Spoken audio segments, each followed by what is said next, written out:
an indomitable spirit, discovering FLETA Polo, a name that resonates with strength.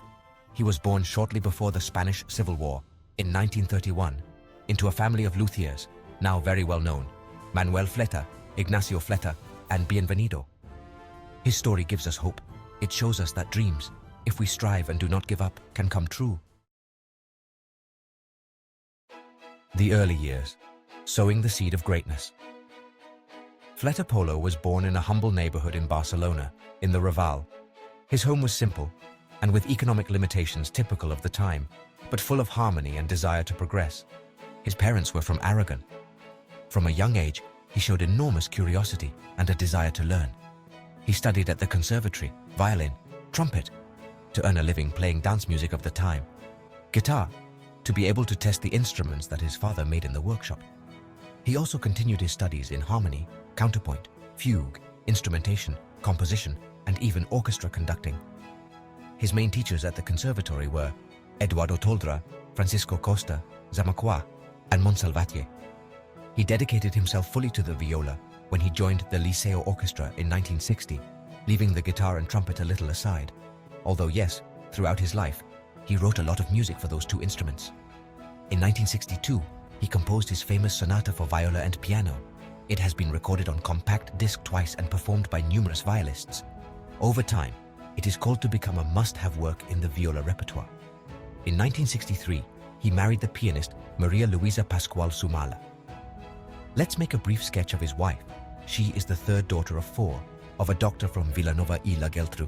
She grew up in the Barcelona neighborhood of Ensanche, in a family of high cultural and economic level. Two of her sisters were pharmacists, and her father, in addition to being a doctor, was a chemist. He also owned an entire building of flats on Calle Ave Maria in Madrid. Marie Luisa had a lot of willpower, capable of following military discipline when necessary. Let's continue with our protagonist, FLETA Polo.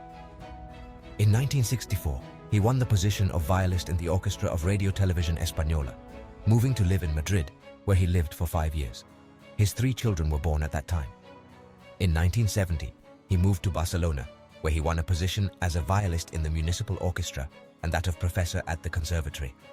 There he would teach until his retirement, very dear in that center. They paid him 2 tributes, one when he retired and the other when he turned 90. FLETA Polo composed works that connected with the performers, although they are not always technically accessible to the performer. He wrote more than 200 works, highlighting his 7 symphonies and the countless impromptus for different instruments. It remains to make an orderly catalogue of all his compositions, because he never did. Likewise, many of his works are yet to be published, which makes their knowledge and dissemination impossible. In his Madrid stage, FLETA began to compose works further away from tonality, although he never followed the avant-garde trends of his time. The beginning of a brilliant career. FLETA Polo's talent was evident, and Cuban-American violist Guillermo Perich, a professor in the United States, recognized this.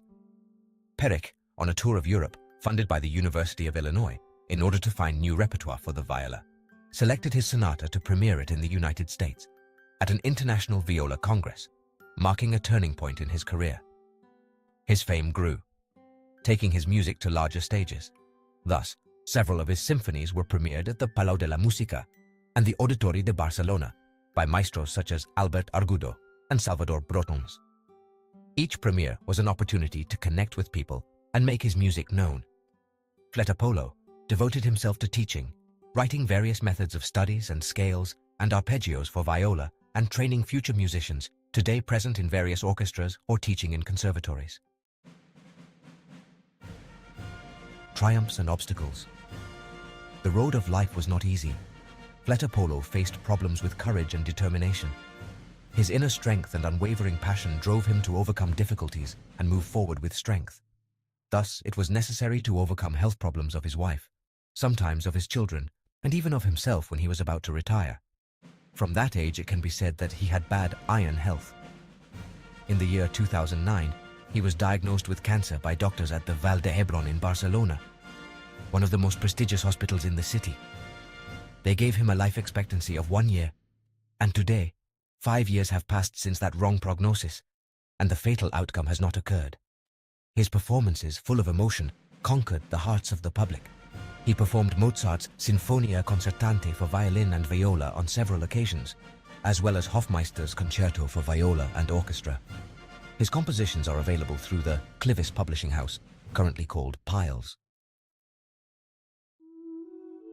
Everlasting legacy. Inspiration sometimes transcends the barriers of time and space. None of us know now if that will happen or not. The story of FLETA POLO, an anthem to perseverance. Born in a difficult time, with the Spanish Civil War in between, his life is a testament to inner strength and determination. His music is still alive, and his life example continues to illuminate the way for those seeking to leave a positive mark on the world.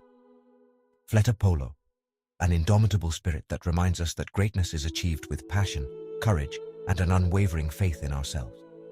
His life is a lesson that, with determination, we can overcome any obstacle and achieve our most ambitious goals.